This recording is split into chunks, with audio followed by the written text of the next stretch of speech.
প্রিয় দর্শক আসসালামু আলাইকুম, welcome back to my channel delicious cooking by Tahira.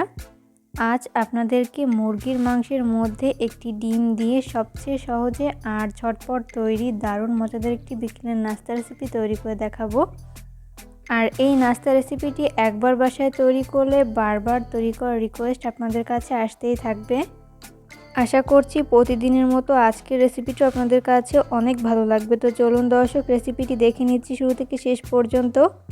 এই রেসিপি তৈরি করার জন্য প্রথমে এখানে একটা বাটি নিয়েছি। এরপর এর মধ্যে ব্যবহার করব রুম টেম্পারেচারে থাকা একটা ডিম যদি ফ্রিজে থাকে সেক্ষেত্রে রুমের স্বাভাবিক তাপমাত্রা এনে তারপর ব্যবহার করতে হবে।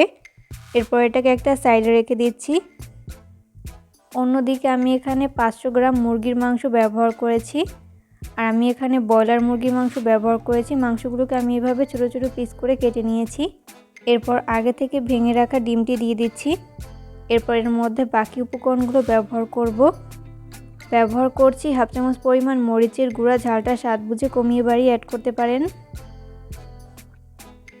এরপর ব্যবহার করব হাফ চামচ পরিমাণ আদা বাটা, হাফ চামচ পরিমাণ জিরা বাটা। এরপর ব্যবহার করব হাফ চামচ পরিমাণ ধনিয়ার গুঁড়া। এরপর ব্যবহার করব হাফ চামচ পরিমাণ চাট মশলা। এখানে অবশ্যই চাট মশলা ব্যবহার করতে হবে। এরপর ব্যবহার করব 1 টেবিল চামচ পরিমাণ সয়া সস। এরপর ব্যবহার করব স্বাদ মতো লবণ। এরপর আমি এর মধ্যে সামান্য পরিমাণ লেবুর রস দিয়ে দিচ্ছি।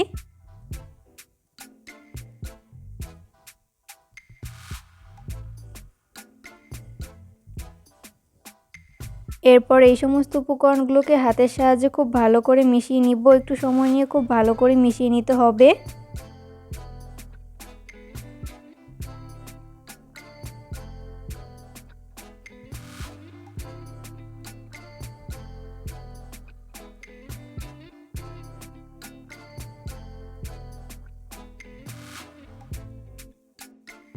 তো এই পর্যায়ে আমি এর মধ্যে ব্যবহার করব 1 টেবিল চামচ পরিমাণ টমেটো সস। এটা স্কিপ হয়ে গেছে তাই আমি ব্যবহার করছি। এরপর হাত দিয়ে খুব ভালো করে মিশিয়ে নিচ্ছি।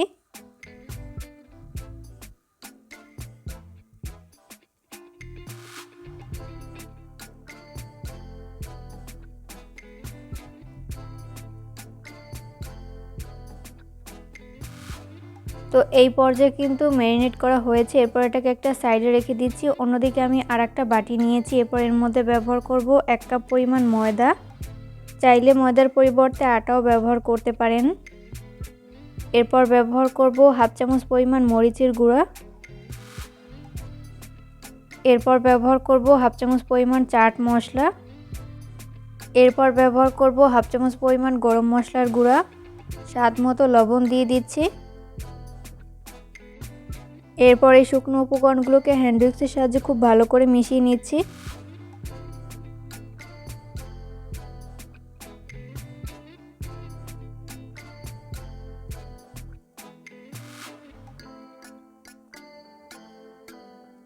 তো এই পর্যায়ে মিশিয়ে নেওয়া হয়েছে। এরপর আগে থেকে ম্যারিনেট করে রাখা একটা মাংসের পিস এই মিশ্রণের মধ্যে দিয়ে খুব ভালো মতো কোট করে নিচ্ছি।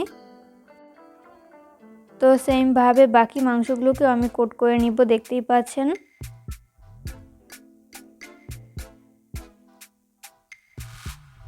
এরপর এই মাংসগুলোকে ফ্রাই করে নিব। ওই জন্য চুলায় একটা ফ্রাই প্যান বসিয়ে দিয়েছি। এরপর পর্যাপ্ত পরিমাণ সয়াবিন তেল দিয়ে দিয়েছি। তেল যখন ভালো মতো গরম হবে ওই পর্যায়ে চুলার আঁচ মিডিয়াম ফ্লেমে রেখে এই মাংসের শেপগুলোকে দিয়ে দিচ্ছি।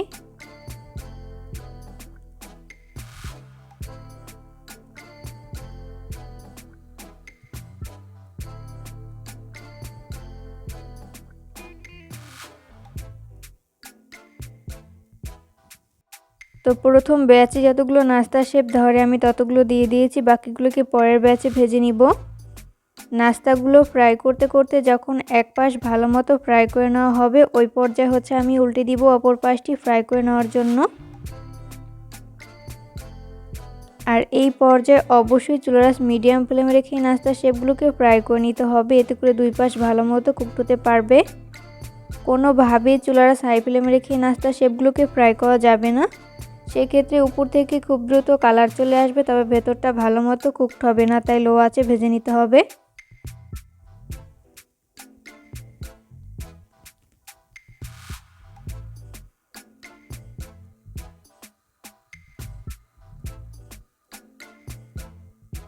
উল্টে পাল্টে নাস্তার শেপগুলো যখন দুই পাশ গোল্ডেন ব্রাউন কালার করে ভেজে নেওয়া হবে, ওই পর্যায়ে হচ্ছে আমি নাস্তার শেপগুলোকে তেল ঝরিয়ে তেল থেকে উঠিয়ে নিব।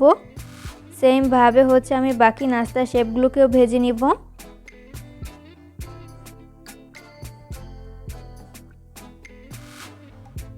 তো এই পর্যায়ে আমার সবগুলো নাস্তার শেপ ভেজে উঠিয়ে নেওয়া হয়েছে। এগুলোকে আমি একটা নাস্তার প্লেটে তুলে নিয়েছি, আর এই নাস্তার শেপগুলোকে আমি টমেটো সসের সাথে সার্ভ করেছি। চেষ্টা করেছি রেসিপিটি সহজভাবে শেয়ার করতে। আশা করছি বরাবরের মতো আমার আজকের রেসিপিটিও আপনাদের কাছে সহজ এবং ভালো লেগেছে। রেসিপি ফলো করে অবশ্যই বাসায় ট্রাই করবেন, দেখবেন পরিবারের ছোট থেকে বড় সবাই অনেক বেশি পছন্দ করবে আর অনেক মজা করে খাবে। কেমন লাগলো আমার আজকের এই রেসিপিটি তা অবশ্যই কমেন্ট করে জানাবেন। ভিডিও ভালো লাগলে অবশ্যই ফ্রেন্ডস অ্যান্ড ফ্যামিলিদের মাঝে শেয়ার করবেন। হাতে যদি 10 মিনিট সময় থাকে তাহলে ঝটপট চিকেন দিয়ে এই রেসিপিটি তৈরি করে পরিবেশন করতে পারেন। আর এই রেসিপিটি যে কতটা মজার হয় সেটা বাসায় ট্রাই না করলে বুঝতেই পারবেন না। অবশ্যই রেসিপিটিকে ফলো করে ট্রাই করবেন। উপরটা হয় ক্রিস্পি আর ভেতরটা হয় জুসি, খেতে কিন্তু দুর্দান্ত মজার হয়ে থাকে। বাসায় একবার হলেও ট্রাই করবেন। পরবর্তী ভিডিও দেখার আমন্ত্রণ জানিয়ে আজকের মতো এখানেই বিদায় নিচ্ছি। সবাই অনেক বেশি ভালো থাকবেন। আল্লাহ হাফেজ।